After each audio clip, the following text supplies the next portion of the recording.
官立中學早前宣布，將於下學年同灣仔鄧肇堅維多利亞官立中學合併，長洲嘅學生將分階段搬到灣仔校舍上堂。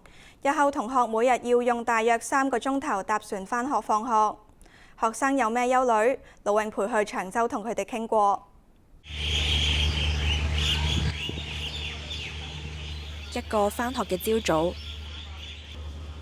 天仲未光，喺船上做功課、食早餐、瞓覺，呢啲都係住喺長洲嘅學生到島外返學嘅日常，亦係長洲官立中學學生可預視嘅將來。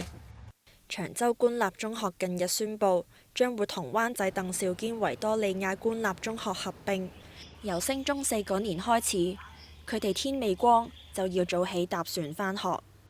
平時8點起身，將來我覺得我有可能要5點半起身咁樣，然後搭6點20或者6點40嘅船。本來我唔係咁早起身嘅人，就覺得好辛苦咁樣，唔係幾想出去讀啦，因為覺得好麻煩，但係冇辦法咁樣。朝朝搭船返學嘅路程會係點？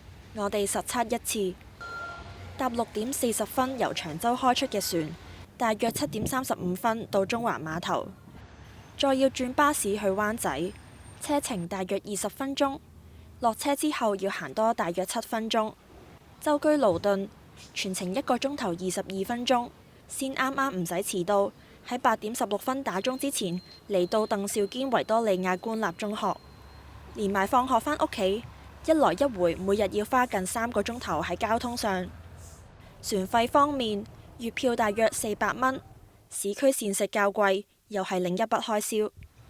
學校計劃將來會安排校巴接駁中環碼頭至到灣仔校園，但有同學話，即使有交通安排，都唔想讀一間自己唔中意嘅學校。我可能會選擇咗轉去唔同嘅學校讀書先，即係你係咪都要搭船出去？可能會揀一間自己想讀或者好啲學校。有長洲官立中學校友代表表示，校方因為收生不足，決定合併方案後，收到教師會同埋家長嘅求助，希望學生喺轉讀學校上有更多選擇安排，並希望能夠得到政府嘅支援。